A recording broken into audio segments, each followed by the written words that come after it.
Bonjour à tous, les futurs papas sont à l'honneur aujourd'hui et ils ont une bonne raison de faire la une de ce JT. Explication avec Elodie. Bonjour Elodie. Bonjour Bérangère, les papas d'aujourd'hui ne prennent pas leur rôle de père à la légère.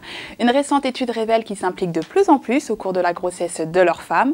67% d'entre eux sont présents au cours des 3 échographies et 36% le sont au moins à 4 des 7 consultations obligatoires.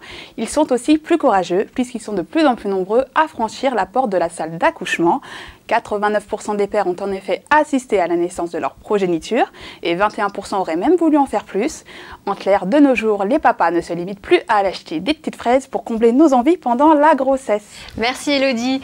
On parle maintenant des lits évolutifs, très pratiques quand on est prêt à investir sur du long terme. Et c'est Guillaume, le rédacteur en chef du site dekio.fr, le moteur de recherche 100% déco, qui nous fait aujourd'hui une petite démonstration. Bonjour Guillaume.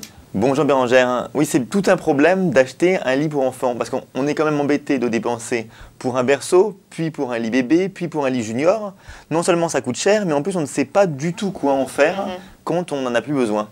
Donc c'est sur cette idée que se sont construits, qu'on a développé des lits évolutifs. D'accord. Je vous en présente 3 aujourd'hui, mais il y a beaucoup de marques qui en proposent. On commence par le lit de chez Bi, qui est vendu sur kidslovedesign.com. Le lit bicote, donc on le voit là, et quand on le retourne, on n'a plus besoin comme lit enfant, on peut le retourner et ça fait un petit bureau.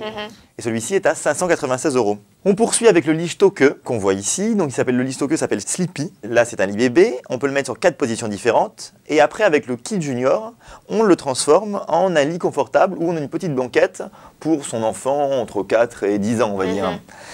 Et après, on ne s'en débarrasse pas encore, vu qu'en écartant les deux bouts du lit, on en fait 2 fauteuils. D'accord, donc vraiment multi... Là, on le garde toute sa vie. Ouais. Donc ça, c'est à 629 € et le kit junior pour allonger le lit est à 259 €. D'accord. Et on finit parce que là on a présenté des lits qui étaient relativement contemporains, mais ça existe aussi dans des versions plus charme, plus vintage. Là, c'est le lit de chez Lorette qui s'appelle la roulotte, qui est une petite roulotte. En position haute, c'est un lit pour le nourrisson. On le baisse, voilà un lit bébé. On enlève la petite barrière en 3e position, ça fait un lit junior. Et en rebaissant l'assise, le couchage, ça fait une petite banquette. Donc encore là, quelque chose qu'on garde toute sa vie. Et donc ça, c'est à 790 €. D'accord, donc des produits très intéressants. Hein. Des produits très intéressants, à la fois beaux et très utiles. Ouais, d'accord. Merci beaucoup Guillaume. C'est la fin de ce JT. Je vous dis à demain.